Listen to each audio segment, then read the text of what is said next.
Hey everybody, Mark Sept with HurricaneTrack.com here. It's almost 11 p.m. Eastern Time, and I'm going to go over the latest advisory from the National Hurricane Center regarding Dorian and other items of interest in the tropics. Let's drop me out for a little bit. Go to the National Hurricane Center homepage, and a lot going on. First of all, look at this. We have Fernand. This is heading in towards Mexico. Flood event for there, possibly heavy rainfall.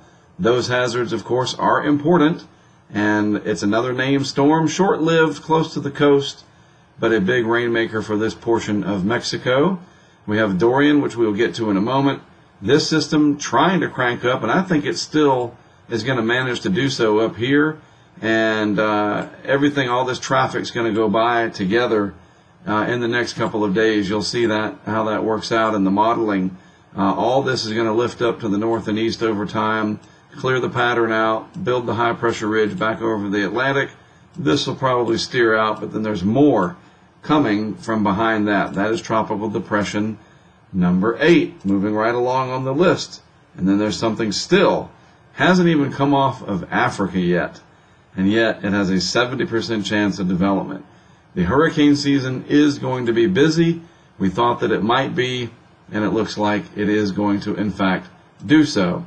So here's the latest on Dorian. We know, I'll kind of go backwards here, that this poses a significant threat to the Canadian Maritimes as a huge wind machine, ocean storm, coming out of the tropics, turning into an extratropical system, meaning that it'll be big and spread out and lose some of its structural characteristics that made it the powerful hurricane that it was, record-setting hurricane that it was. So let's turn, and we know this is coming, and we'll talk about this more, but it's still a few days away. So let's look at the next 3 days. We can shrink this down. And the National Hurricane Center, it's, you can put the lines in here, and if you connect them, still not making landfall by connecting the lines, but I don't buy that. I think that this is going to come up probably closer to Charleston, and then turn the corner, and I bet this gets in. You go ahead and put Mark Sept down. Put me down. $5 says it gets into the coast somewhere, the center. They seem to make it. They find a way. That just, especially lately. Think about what Matthew did in 2016. So put me down, Brent. You put me down $5. $5, and I think it gets inland. And see, look, this is what I mean. It kind of goofs up my. I lose my tabs here for some reason. It's so frustrating. So I have to do this, and then I go to that, and then I go to this, and then it gives me my tabs back, and I'm still recording, I hope, whatever. So we'll bring the camera on at the end, or I'll be pooched. So I think it's going to make landfall somewhere. The center will touch the coast. I mean, you see right down here, it's very close to the Charleston area here by 2 p.m. Thursday. That's the track forecast. All right, let's talk about the hazards. All right, real quick, the statistics on it right here. Still 110 miles per hour, large wind field, 959 on the pressure, now moving north-northwest at 6 miles per hour. So it's moving slowly, but it is moving, and it's moving over very warm water. So it does have an opportunity to maintain itself. It is ingesting drier continental air coming in from that trough, and that helps to sort of sap the energy, but it does have an opportunity to strengthen some more. Read all of this. I mean, I'll show you on the map in a minute. Lots of watches and warnings, etc. I want to show you the wind speeds. We know it's 110, but this is the big thing. Hurricane force winds extend outward up to 60 miles from the center. That's a 60-mile wide hurricane wind machine out over the ocean that's going to be blowing that ocean towards the land with a lot of heavy rain and squally weather to boot. That's a big deal. Tropical storm force winds, that can knock branches down, mess with power lines, cause power outages, so forth. 175 miles from the center. And the estimated pressure, 959 millibars. So let's watch the pressure over the next 2 days here, 2 to 3 days, and see if this drops. If the pressure drops, these wind speeds could go up. It will battle that dry air. We can see that in the satellite imagery here. a very large, expansive hurricane, so the energy is now spread out over a much larger area. All right, so we don't have this small, tight core sitting in here like this. It's a giant eye, and all of that energy around it, it's coming. It's all translating into the ocean, and it's moving towards the southeast United States, the east coast of Florida, getting buffeted now along the coast there. We were just there. You can imagine a New Smyrna beach print. I bet it is rocking tonight. And all of that is moving north-northwest, the modeling indicating that it moves more to the northwest with time, and it could get very close to the coast or make landfall. It won't surprise me at all if it actually makes landfall, where the center of the eye crosses the coast. That would be a landfall. We already talked about the wind here. I think that's self-explanatory. Hurricane's coming. It's going to be very windy. Storm surge, though, this is important. A combination of the dangerous storm surge and the tide, if it all acts together, and this hits at high tide, if the worst part comes in at high tide, Savannah River to Cape Lookout, 4 to 7 feet above ground level. I still think these numbers might go up just a little bit. We could see 6 to 9. That wouldn't surprise me. And then you see the rest of these areas, Cape Lookout to Duck, North Carolina, including Pamlico and Albemarle Sounds, the west side of the Barrier Islands and the Neuse and Pamlico Rivers, 3 to 5 feet. So the storm surge in here could be damaging and life-threatening if people are not prepared, if they do something not using common sense. Rainfall, Bahamas, 30 inches down there, 4 inches on top of what they've had, unbelievable. Coastal Carolinas up to 15 inches, some places a half a foot, all the way up to southeast Virginia. This could cause life-threatening flash floods. Surf and swells, etc., dangerous. Tornadoes possible in some of these bands that we see here as they rotate close to shore, especially once they get real close to the coast. Water spouts turning into tornadoes as they come inland wouldn't be surprising either. So the takeaway is, look at this as a very large and dangerous wind-generating machine that has churned up the ocean, and it's all pushing towards land, and there will be impacts. A lot of people are going to be without power through here, docks damaged, people's cars flooded. People are going to look at this and go, well, it's just a Category 2. I'm not going to worry about it. And mark my words, at the end of this, there will be people in the southeast United States that'll say, and I quote, I didn't think it would be that bad. I don't know why we keep saying that. It's coming at you. Look at that. That is so much energy. You have to appreciate it.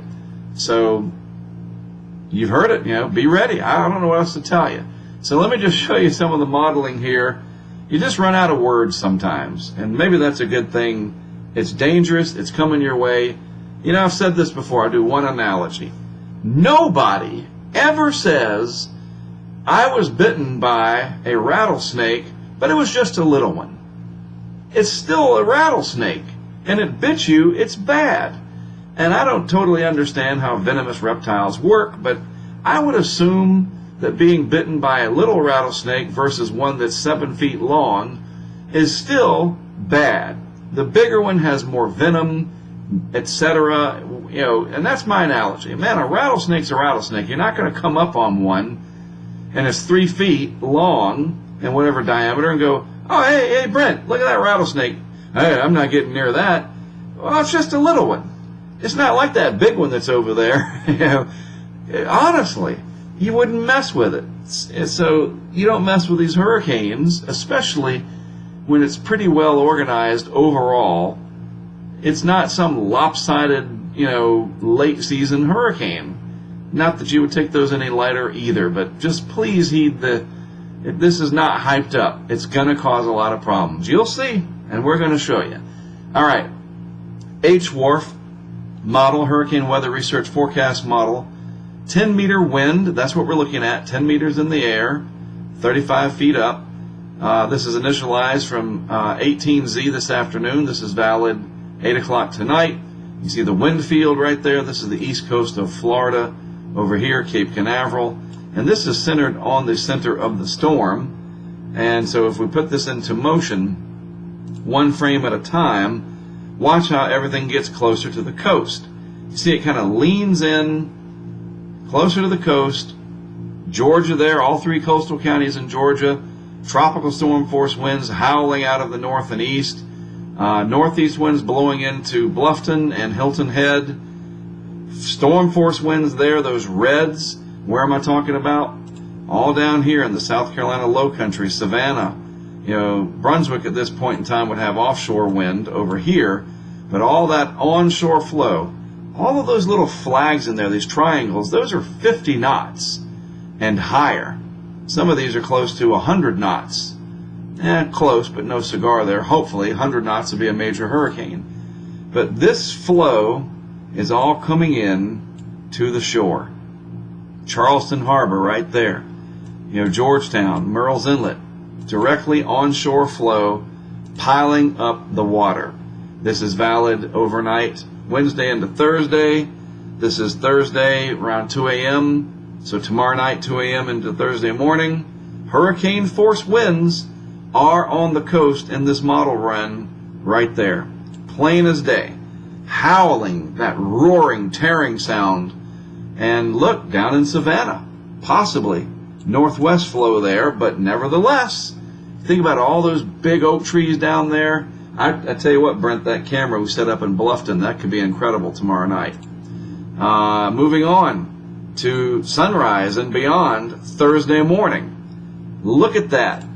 Direct easterly flow, east-northeast, right into Charleston Harbor on this model run. The western part of the eye almost onshore. And it shows about a 964 pressure, so some intensification from where it is. Actually, I guess it goes up from 959 tonight. We'll see. We'll watch that. I'm not as worried about the pressure. And, oh, the wind is 105 or 100 or 110. It's the energy that all of this is putting into the water. I've seen it enough times. It's giant. I know what's coming. You think about Charleston Harbor, all the way up the coast here, past Georgetown, into Myrtle Beach. And then look, it's easterly flow, east-southeast. Easterly flow here into the beaches of New Hanover, Pender, Onslow, up the coast. Absolutely piling up that water. Beach erosion, 1 year almost since Florence. You think those beaches have recovered? Nope, they have not. And on it goes, very, very close there. The center of circulation just off of Charleston Harbor. We are sitting right there, our hotel. So we would be almost in the eye, according to the 18Z H Wharf, and then further north up here in that right front quadrant, this way, onshore flow, tropical storm conditions, New Hanover County, Pender, Onslow, Jones, Carteret, and on up it goes.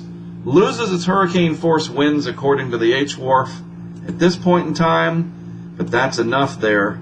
If it's sitting right there over Carolina Beach, areas up here, onshore flow, storm surge, beach erosion, docks, intercoastal waterway problems, Carteret County up here, Atlantic Beach, Emerald Isle, Morehead City, Harkers Island, all of these areas inland here, along the Sounds. That's why the storm surge warnings are up.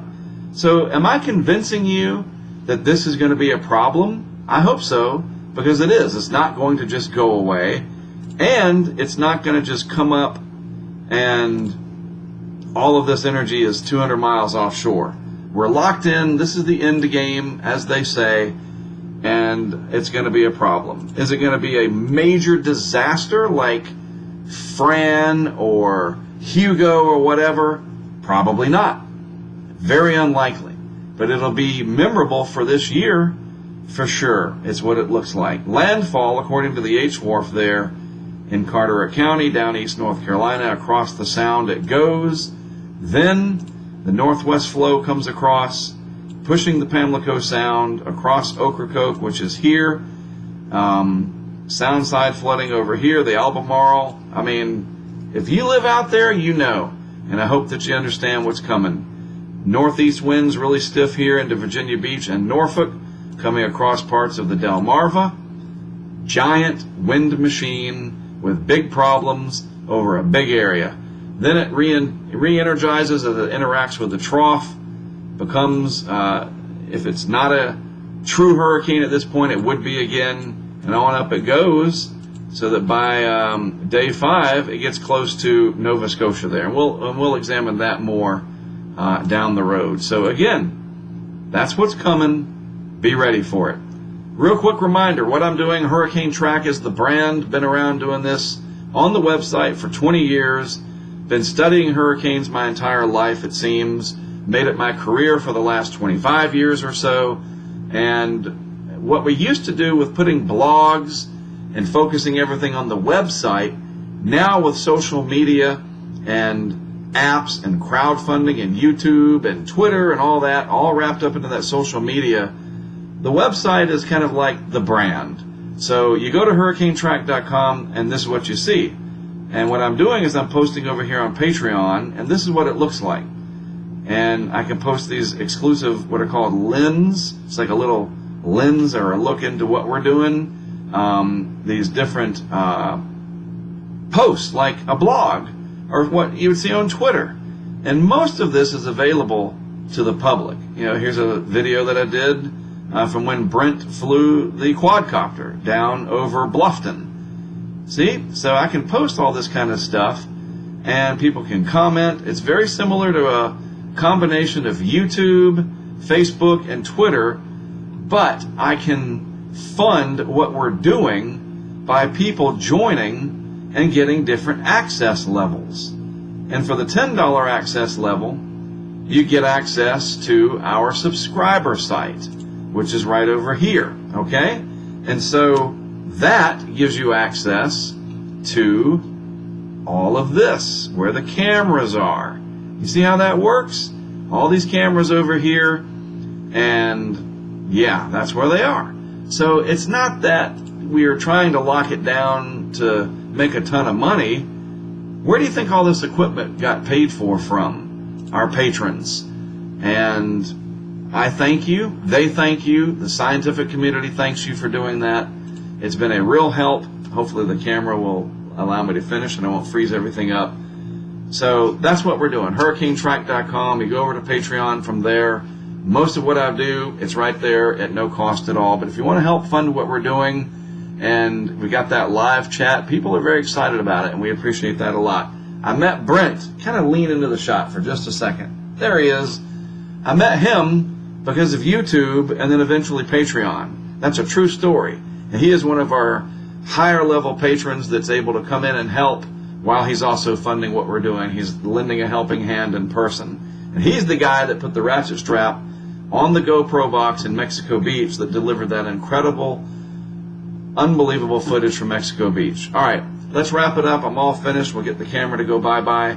I am Mark Sudduth, HurricaneTrack.com. We're not done. We're going to be setting up cameras elsewhere. We have them in Charleston, Marineland, and Bluffton, South Carolina. We're going to set more up Murrells Inlet, possibly in the North Carolina. I want to see what the 0Z guidance shows tonight. Maybe it shows a landfall and it just stays inland. And the farthest, is that a word?